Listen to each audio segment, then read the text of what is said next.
If someone had told me the night shift would end with a check slammed on my table, I would have laughed. I'm broke. Not the skip Starbucks for a week kind, the kind where you roll quarters for instant ramen and pray your ancient Honda turns over in the morning. I'm Maya Quinn, and I run the tiniest tea ceremony studio in Brookside. Run is generous. Mostly I'm clinging to it while my savings vanish faster than steam from my grandmother's teapot. The rent notice glares from the counter like a yellow death sentence. $3,000 may as well be $3 million. I've got $47 in my checking account and a dream that feels more foolish by the day. Traditional tea ceremony teaches mindfulness, I tell my only student this afternoon, an elderly woman who hands me $20 for an hour of quiet. My hands tremble as I move through the forms. Not from nerves about the ritual, but from the cold, simple fact that this could be my last month here. The irony isn't lost on me. Here I am teaching others to find serenity while my own world crumbles. Meanwhile, across town in a glass tower that scrapes the belly of spring clouds, Sloane Whitaker reviews blueprints worth more than my entire neighborhood. She doesn't know I exist yet, but damn if that's not about to change. I imagine her up there in her pristine office making decisions that reshape this city while I can barely reshape my own financial disaster. Different worlds, different problems. But tonight, we're both logging into the same online business management course. Me, because I need to learn how to actually run a business instead of just dreaming about it. Her probably because continuing education looks good on her already impressive resume. I click join meeting on my cracked laptop screen, not knowing this moment will flip my entire life upside down. The instructor drones on about market analysis while I take notes on the back of an overdue electric bill. 43 other faces fill my screen in tiny squares. One catches my attention immediately. Blonde hair pulled back professionally. Blue eyes that seem focused even through the pixelated connection. Something about the way she nods thoughtfully at the lecture makes me curious. When breakout rooms assign us as partners, my heart does this weird flutter thing. Hi, I'm Sloane. Her voice is warm honey over gravel. Maya, nice to meet you. And just like that, everything changes.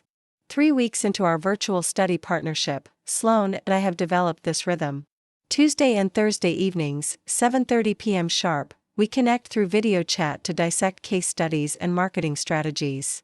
What started as academic necessity has become the highlight of my week. Your financials look challenging, she says, reviewing my tea shop business plan. There's no judgment in her voice, just honest assessment. But your customer retention rate is remarkable. I shift in my secondhand desk chair, camera angled to hide the pile of unpaid bills behind me. $20 an hour doesn't exactly scream profit margins. She laughs. And damn, if that sound doesn't make my chest tighten in ways I'm not ready to analyze. Some things are worth more than money. Tonight feels different. We've finished our coursework in record time, but neither of us reaches for the disconnect button. Can I ask you something? Sloane leans closer to her camera and I notice the way her silk blouse catches the light from her expensive desk lamp. Shoot. Why tea ceremonies? I mean, specifically traditional ones. It's not exactly a booming market in Oregon. I pause, considering how much truth I'm willing to share. My grandmother taught me when I was 12. After my parents died, she raised me. Said the ceremony wasn't about the tea. It was about creating moments of peace in a chaotic world. Sloane's expression softens. That's beautiful. What about you? Why architecture? And don't say because you like building things. She runs her fingers through her hair, messing up that perfect professional look. Honestly, control. When I design a building, I know exactly how every piece fits together. Real life is messier. Messier. How? She hesitates, then meets my eyes through the screen. I've been engaged 3 times. Never made it to the altar. Cold feet, wrong gender.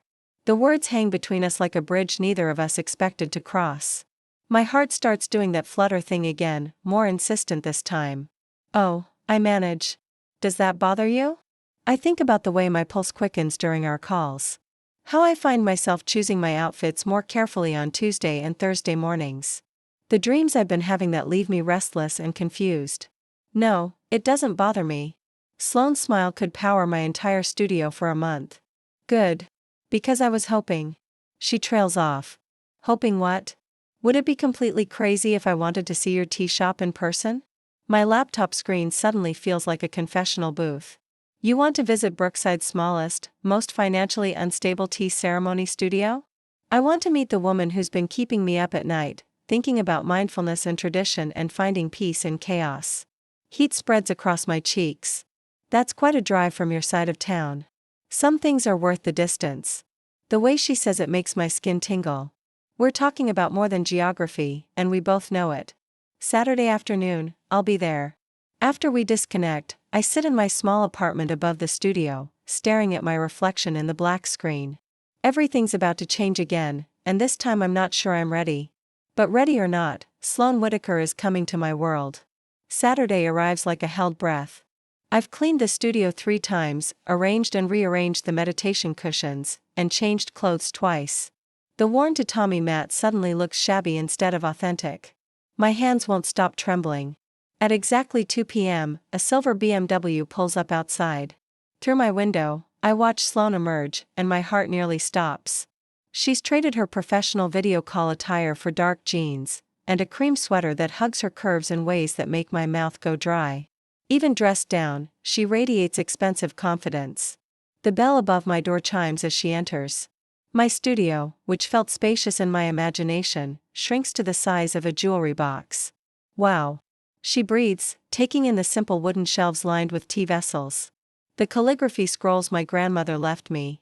The afternoon light filtering through rice paper screens. This is incredible. It's small. It's perfect. She moves through the space like she's afraid to disturb something sacred. When she reaches the low table where I conduct ceremonies, she stops. Would you show me? My fingers find familiar movements as I prepare the implements. Water heated to precise temperature. Leaves measured by instinct rather than scale. Sloane settles onto the cushion across from me. Close enough that I catch her scent. Something floral and expensive that makes me lightheaded. The ceremony isn't about the tea. I begin, my voice steadier than my pulse.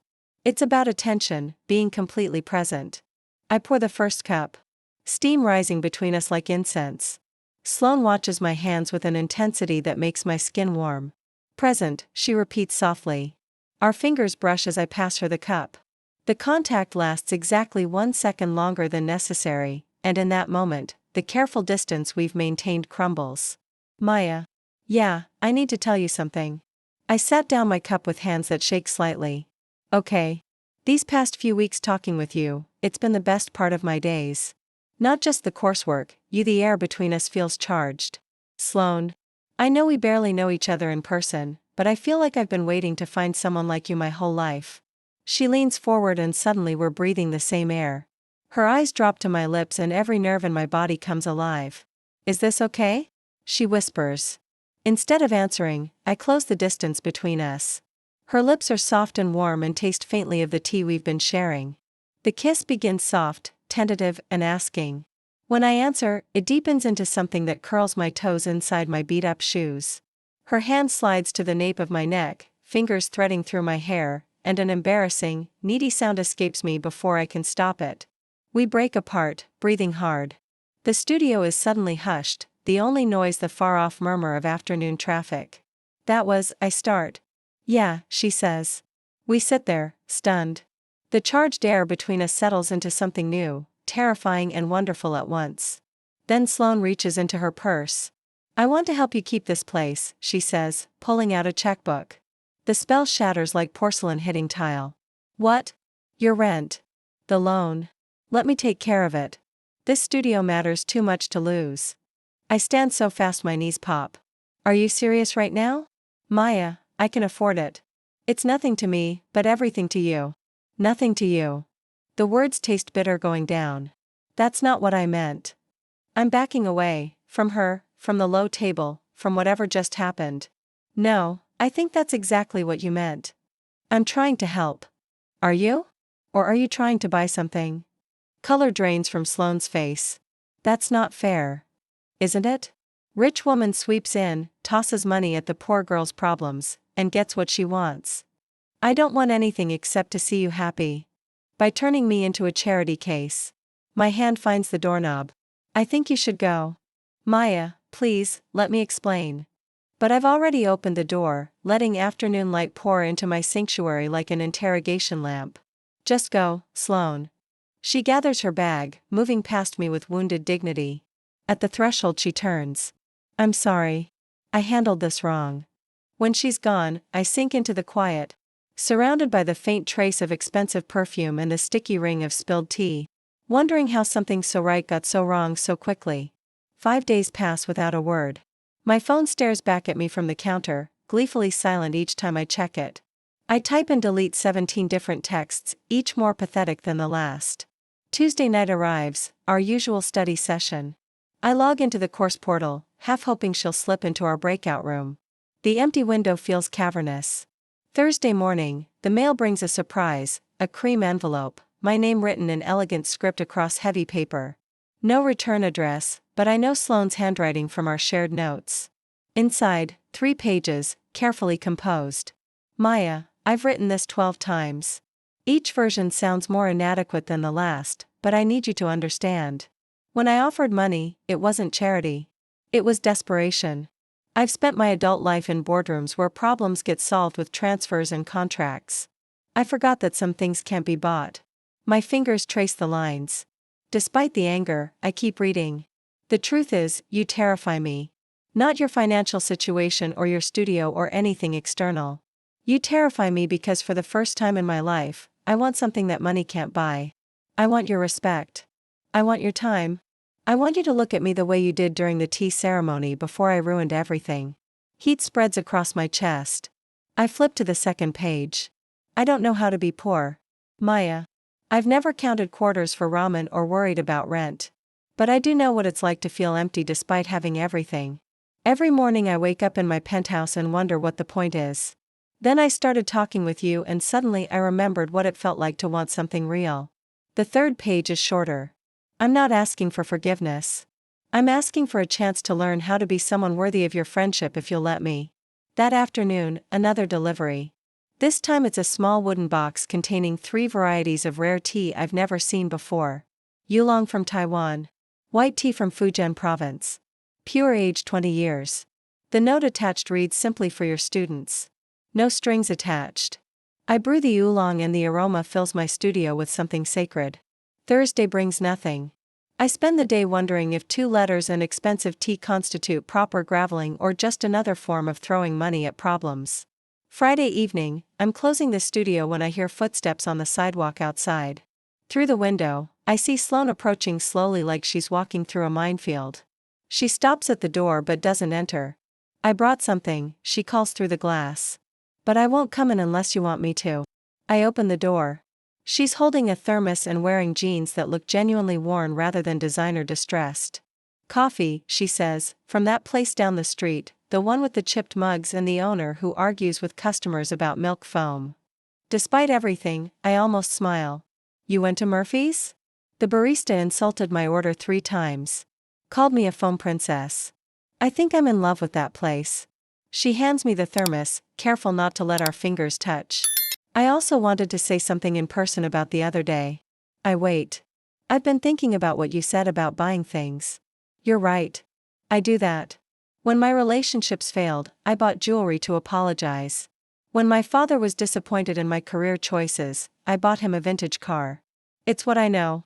Her voice gets quieter. But what I felt during the tea ceremony, what I felt when we kissed, that wasn't something I wanted to buy. It was something I wanted to earn. I lean against the door frame, studying her face. And how exactly do you plan to earn it? I have no idea. I was hoping you might teach me. The vulnerability in her voice makes my chest tight. This isn't the polished businesswoman from our video calls or the confident architect who probably commands rooms full of men twice her age. This is someone asking for help learning how to be human. Coffee first, I say, stepping back to let her in. Then we'll see. She enters my studio like she's approaching an altar. We settle at the low table where everything went wrong 3 days ago. I missed you, she says quietly. I missed you, too. That's what made me so angry. She looks up from her coffee. That doesn't make sense, doesn't it? I let myself start caring about someone who could solve all my problems with pocket change. That's terrifying. Your problems aren't why I care about you, Maya. Then why do you? She's quiet for a long moment. Because you make me want to be better than I am. 2 weeks later, I'm running late for the most important demonstration of my career. The Brookside Cultural Center wants to evaluate my tea ceremony program for their summer series. One session could bring 20 new students and enough income to finally breathe again. I'm rushing down Willow Street, my grandmother's antique tea set carefully secured in my backpack when disaster strikes in slow motion. The traffic light ahead turns yellow. I should stop, but I'm already 10 minutes behind schedule. My ancient Honda commits to the intersection just as a silver BMW makes a left turn from the opposite direction. The collision isn't dramatic, more like two tired dancers bumping into each other. But the universe apparently has a sense of humor because when I climb out of my dented car, I'm staring directly into Sloane's shocked blue eyes. "Oh, damn," she breathes. "Did you just rear-end me to get my attention?" I ask, checking my bumper. She laughs, a sound caught between hysteria and relief. "My insurance company is going to think I'm stalking you." "Are you?" "Maybe a little." I should be furious. My car, my demonstration, my carefully planned route to financial stability, all potentially ruined. Instead, I start giggling, then full-blown laughter that makes my stomach ache. "This is insane," I gasp. "Completely insane," Sloane agrees, joining my laughter fit in the middle of the intersection. A horn honks behind us. We're blocking traffic, standing next to our damaged vehicles like we're at a comedy show instead of an accident scene. "Where were you rushing to?" Sloane asks, pulling out her phone to photograph the minimal damage. "Tea ceremony demonstration started 5 minutes ago." Her expression shifts to concern. "The cultural center thing. You mentioned it during our course chat." I nod, checking my watch. 15 minutes late now. They'll probably give the spot to someone else. Without hesitation, Sloane grabs my arm. "Come on." "What?" "My car still runs. Leave yours here. We'll deal with insurance later." Before I can protest, she's helping me transfer my tea supplies to her BMW. The leather interior smells like her perfume and new money. "Sloane, you don't have to do this." She starts the engine, checking her mirrors with professional efficiency. "Yes, I do. This is important to you." We speed through Brookside's afternoon traffic. Sloane navigating like she studied the city from blueprints. Her hands are steady on the wheel, competent and sure, and I find myself studying the confident line of her jaw. "You know, for someone who claims to be bad at relationships, you're pretty good at grand gestures." She glances at me, smiling. I'm learning from an excellent teacher. We screech into the cultural center parking lot with 3 minutes to spare. Sloane helps me unload my supplies. Her fingers brushing mine as she hands me the tea set. "Break a leg," she says softly. "Will you stay?" "If you want me to, I want you to." The demonstration goes perfectly. My grandmother's tea set catches the afternoon light streaming through the scent's tall windows, and the audience of potential students watches with genuine fascination as I explain each precise movement. But I'm hyper-aware of Sloane sitting in the back row, her attention completely focused on me. Every time our eyes meet, something electric passes between us. After my presentation, the program director approaches with a contract offer. 20 sessions guaranteed decent pay, exposure to Brookside's arts community. Excellent work, Miss Quinn. We'll be in touch the following week. Sloane appears at my elbow as the crowd disperses. "How did it go?" "I think I just saved my business." "I think you just proved my point about some things being worth more than money." We're standing close enough that I can see golden flecks in her blue eyes. The formal space around us feels intimate with everyone gone. "Sloane." "Yeah. Thank you for driving me here, for staying. Thank you for letting me." She reaches up to tuck a strand of hair behind my ear, and the simple gesture makes my breath catch. We're in a public building surrounded by the lingering energy of my professional triumph. But suddenly all I can think about is the way her lips felt against mine 2 weeks ago. "Maya." "Yeah. Can I take you to dinner somewhere nice? Not to solve your problems or impress you with money, but because I want to celebrate with you." I lean into her touch. Decision made. Yes. This time when she kisses me, it's not tentative or questioning. It's sure and warm and full of promise. I kiss her back with months of video call chemistry and weeks of missing her. My hands finding the soft cotton of her shirt. When we break apart, we're both breathing hard. "So, I manage dinner." "Dinner." She agrees, her thumb tracing my lower lip. "Somewhere with good coffee. The best coffee in Brookside." Hand in hand, we walk toward the exit, leaving behind my damaged Honda and her dented BMW, carrying something new and fragile and absolutely worth the risk. Dinner stretches into 3 hours at a small bistro neither of us wanted to leave. We talk about everything and nothing. The conversation flowing like water, finding its natural course. Sloane tells me about growing up with boarding school calendars instead of family dinners. I share stories about my grandmother's stubborn insistence that proper tea required perfect silence. She sounds formidable, Sloane says, swirling wine in her glass. Terrifying. She once made me remake a single cup of tea 14 times because my breathing was too aggressive. Aggressive breathing. Apparently, I was disturbing the tea's meditation. Sloane's laughter makes warmth spread through my chest. I would have given up after attempt 3. That's why you'll never master the ancient art of aggressive breathing prevention. The waiter refills our water glasses for the 4th time, probably wondering why we haven't ordered dessert or asked for the check. Neither of us mentions leaving. Can I ask you something? Sloane traces patterns on the white tablecloth with her finger. Anything. When did you know about women? I mean, I consider the question, watching candlelight flicker across her face. College. My roommate was this brilliant literature major who quoted poetry while doing laundry. One day she kissed me during a study session and everything suddenly made sense. What happened? She transferred schools the next semester. She said she needed space to figure herself out. I smiled ruefully. I spent 2 years convincing myself I'd imagined the whole thing. After college I dated a little, nothing that stuck. What about you? Sloane's expression turned inward. I worked so hard to make men make sense. 3 engagements, remember? Every time I decided the issue was the guy, not the fact that I'd picked the wrong gender entirely. What finally made you accept it? Honestly? You. The admission hovered between us like a bridge we hadn't planned to cross. Sloane, I know it sounds ridiculous. We've known each other 2 months. But something about you makes me want to stop pretending. I reached across the table and covered her hand. It doesn't sound ridiculous. We drove back to my studio in easy quiet, city lights washing past her windows. Upstairs, I set water to boil while she studied the sprawl of books in my living room. Meditation guides, management texts, poetry, she said. Quite the mix. The poetry was my grandmother's. I can't bring myself to put it away. She drew out a slim volume, its margins furred with decades of tiny notes. She wrote in the edges, Sloane murmured. She said poetry was like tea ceremony, you have to meet it with yourself or you miss it entirely.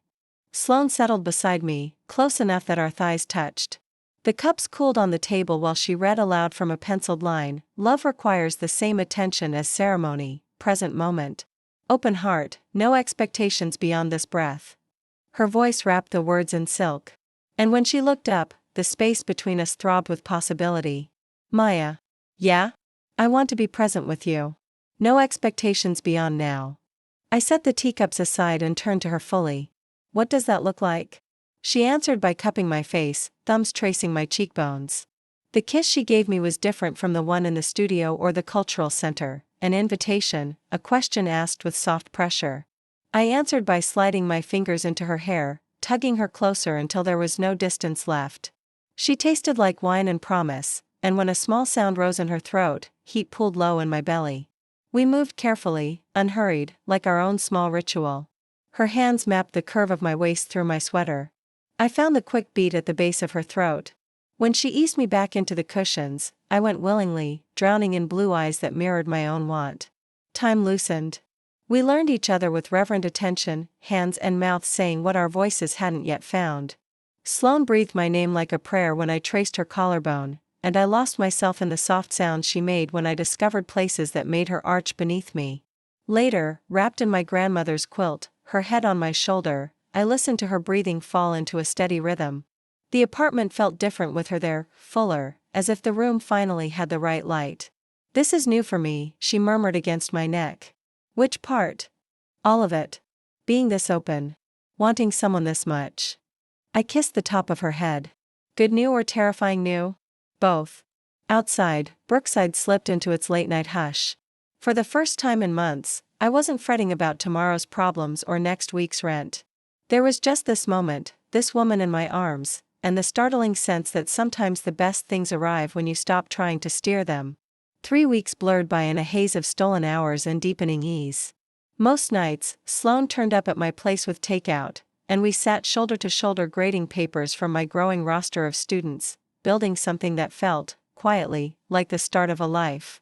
The cultural center contract has brought enough stability that I can finally sleep through the night without counting bills. But paradise never lasts without complications. I'm arranging flowers for a morning tea ceremony when my studio door chimes. Instead of my usual elderly students, a man in an expensive suit strides in, looking like he stepped into the wrong century.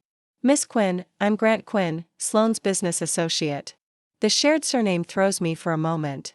Are we related? Doubtful. I represent Sloane's primary investors. He surveys my studio with obvious disdain. "We need to discuss your relationship with her." My hand still on the flower stems. "Excuse me." Sloane Whitaker is a public figure in Brookside's development community. Her reputation affects multi-million-dollar projects. This association with he gestures vaguely at my humble space. This lifestyle choice is becoming problematic. Heat rises in my chest. Lifestyle choice. Our clients value traditional family structures. Sloane's involvement with someone of your background in this type of relationship could cost us significant contracts. My background, working class, no family connections, limited education.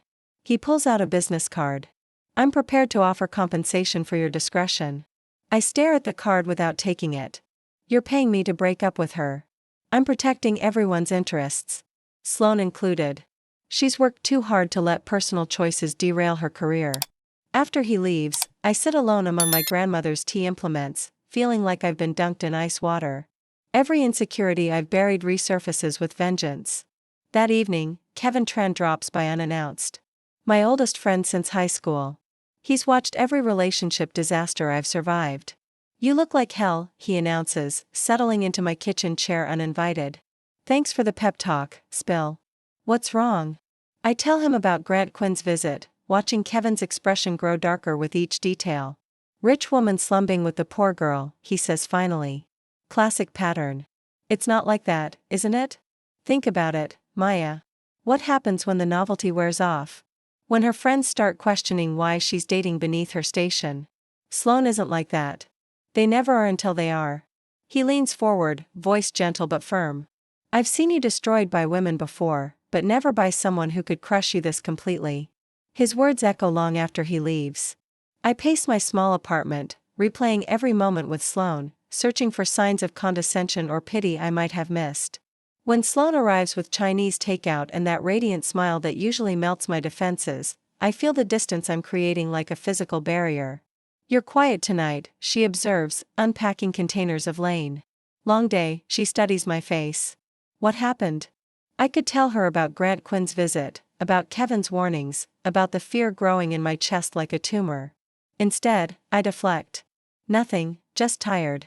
But Sloane knows me too well now. She sets down the takeout containers and moves closer. "Maya, what's wrong?" The concern in her voice almost breaks my resolve. Almost. "Do you ever think about what this looks like? Us together." "What do you mean?" "I mean, successful architect dating a tea shop owner who can barely pay rent. Doesn't that seem odd to you?" Sloane's expression shifts to confusion. "Where is this coming from?" "I'm just wondering if maybe we're fooling ourselves about compatibility." "Compatibility." Her voice gets quieter, more careful. "4 hours ago, you were laughing at my terrible attempts to fold origami cranes. What changed?" I can't meet her eyes. Maybe I'm just being realistic for once. Realistic about what? About the fact that this can't last. We're from different worlds. Sloane, eventually that matters. The silence stretches between us like a chasm. When she finally speaks, her voice is steady but wounded. "I see. Sloane. No, I understand. You've made it very clear." She starts gathering her things from around my apartment. Her book from the coffee table. The extra phone charger she keeps by my bed. Small territorial markers of a relationship being systematically erased. "This isn't what I want," I say desperately. She stops, purse halfway to her shoulder. "Then why are you doing it?" "Because I'm scared. Because I love you more than I've ever loved anyone, and that terrifies me. Because men in expensive suits can make our happiness disappear with a few phone calls. Because it's better to end it now than wait for it to fall apart later." Sloane studies my face for a long moment and I wonder if she can see through my cowardice to the fear underneath. Okay, she says finally, if that's what you want. After she leaves, I collapse on my couch and finally let myself cry. 5 days after I shattered my own heart, I'm teaching a tea ceremony to 3 new students when my phone buzzes with an unknown number. I ignore it until the calling becomes persistent. Maya Quinn speaking. This is Vivian Zhou from Whitaker Architecture. Ms. Whitaker asked me to call you. My stomach drops. Is she okay? She's fine, but she's asked me to clear her schedule indefinitely. Something about a major career decision. After hanging up, I can't concentrate on the ceremony. My students notice the shaking in my hands as I pour their tea. That evening, Kevin stops by with pizza and an expression I can't read. You look worse than last week. Thanks. Really helpful. He studies my face. I talked to my cousin who works in development downtown, and Sloane Whitaker quit her job yesterday. Turned down 3 major projects. Walked away from her partnership stake. Word is she's starting some kind of community-focused practice. The pizza turns to cardboard in my mouth. Why are you telling me this? Because maybe I was wrong about her motives. I set down my slice, no longer pretending to eat. What do you mean? Rich women who use poor girls for entertainment don't usually sacrifice their careers when the relationship ends. His words hit like physical blows. Kevin, I think she loves you, Maya. And I think you're the biggest idiot in Brookside for letting her go. After he leaves, I sit staring at my phone for 2 hours before finally dialing Sloane's number. It goes straight to voicemail. Her voice sounds tired even in the recording. Sloane, it's me. Kevin told me about your job. I need to explain about the other night. Please call me back. She doesn't. I try again the next morning and the next evening. By Thursday, I'm leaving rambling messages that sound increasingly desperate. I know you probably hate me. I would hate me, too. But I need you to know that breaking up with you was the stupidest thing I've ever done. And I've done some spectacularly stupid things. Friday afternoon, I finally see her silver BMW parked outside Murphy's Coffee. Through the window, I watch her typing on her laptop, looking smaller somehow than I remember. I gather courage for 10 minutes before entering. She glances up when the door chimes, and the careful blankness that crosses her face when she sees me is worse than anger would have been. Maya Sloane. I hover beside her table. Can I sit? She gestures to the empty chair without enthusiasm.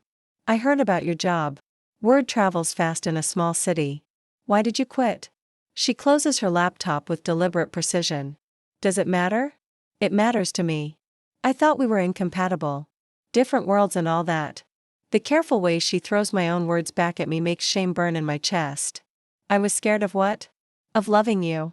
Of losing you, of not being enough. Sloane's expression doesn't soften. So, you decided to lose me preemptively. A man came to see me, Grant Quinn. He said our relationship was hurting your career. Something flickers across her face. And you believed him. I didn't know what to believe. You're brilliant and successful and beautiful, and I run a tea shop above my apartment. Sometimes that feels like a cosmic joke. The cosmic joke is that you think any of that matters to me. She starts packing up her laptop. I reach across the table, covering her hand with mine. Don't go, please. Why? So you can find another. We don't work. Because I love you. The words surprise us both. Sloane goes very still. I love you. I repeat, steadier this time. I love the way you laugh at my terrible jokes. I love watching you figure out tea ceremony like it's an engineering problem. I love that you argue with baristas about milk foam and tip them extra. Anyway, her eyes are bright with unshed tears. Maya. I love that you drove me to the cultural center without question. I love falling asleep next to you. I love that you quit your job because some ass in a suit tried to make you choose between love and money. A tear escapes down her cheek. You love a lot of things. I love you. All of you more than I've ever loved anyone. Sloane pulls her hands free, and for a moment I think she's going to leave anyway. Instead, she reaches up to cut my face. You hurt me. I know. I quit my job for you, for us. For the chance to build something that matters instead of just making money. I know. And you tried to throw that away because you were scared. I'm still scared, but I'm more scared of living without you. She leans in until our foreheads touch. Promise me something. Anything. Next time you're scared, talk to me. Don't make unilateral calls about us. There won't be a next time. There will, she says softly. We both know it. Promise me anyway. I promise. She kisses me, gentle, forgiving, still edged with hurt that will take time to fade. It's a start. Come home with me tonight, I whisper against her mouth. Is that what you want? I want everything with you. That night we come together with a fierce urgency, as if we can scrub the week of distance from our skin. Sloane moves over me with careful devotion, and when she breathes my name like a prayer, I finally believe some things are strong enough to outlast my worst fears. 6 months after our coffee shop truce, I wake to the scent of blueprint ink and jasmine tea. Sloane has claimed half my kitchen table, architectural plans scattered between my grandmother's teacups. Morning, beautiful, she murmurs without looking up. I peer over her shoulder. What are you drawing? A wellness center, tea ceremony rooms woven into meditation gardens. The client wants traditional Japanese design with modern accessibility. Sounds complicated. Everything worth doing is. She turns to kiss me. Tasting of the expensive coffee she still insists on buying from Murphy's. Speaking of complicated, I have a proposition. My stomach tenses on instinct. What kind? She sets the pencil down and faces me. A partnership. Your tea ceremony expertise, my architecture. We could create spaces that honor mindfulness instead of commodifying it. And before you say no, this isn't charity. Not a rescue. An equal collaboration. You'd lead cultural consulting, program design, client relations. I'll handle permits, construction, logistics. I study the sheets fanned across the table, thoughtful layouts that respect the ceremony's needs while solving practical, modern issues. You've been working on this for a while. Since the night we found our way back, she says. I realized I didn't want to just build, I want to build what matters. What about your reputation? Grant Quinn's warnings about your career? Her expression hardens. Grant Quinn can go to hell. I fired him 3 weeks ago. You fired him? He was taking kickbacks from contractors. Funny how his moral panic about my personal life vanished when his ethics were on the line. I can't help a laugh. She presses on. So, consider it. Your program at the Cultural Center is booked through spring. My new practice keeps getting community requests I can't absorb alone. We could help each other as business partners. A beat. As partners in every sense. She slips a small velvet box from her pocket, and my heart stops. Maya Quinn, you make me crazy. You're stubborn and proud and catastrophic with money. Her mouth softens.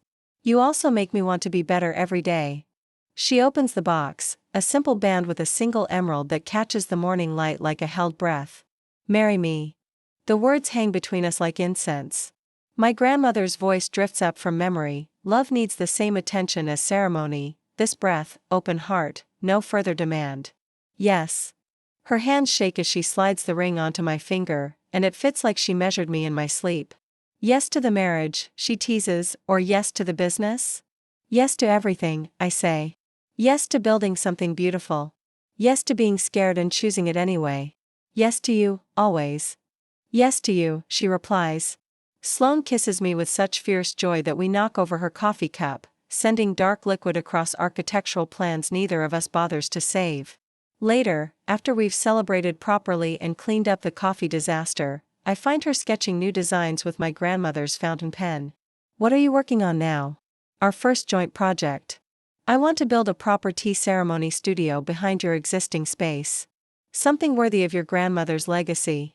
I lean against her shoulder, watching elegant lines take shape on paper. Outside my window, Brookside bustles with afternoon energy. People pursuing dreams and building lives one imperfect decision at a time. Sloane. Yeah. Thank you for not giving up on me. Thank you for being worth the wait. 1 year later, we stand in our newly completed wellness center watching my students move through tea ceremony in the space Sloane designed specifically for that purpose. Natural light filters through screens positioned at mathematically precise angles. The sound of the small waterfall she installed masks street noise without overwhelming conversation. Not bad for a cosmic joke, Sloane says, threading our fingers together. Not bad at all. Out front, the sign says Quinn Whitaker Wellness Design in crisp black type. It isn't the life we once mapped out, for either of us, but it's the one we chose, and sometimes that choice is everything.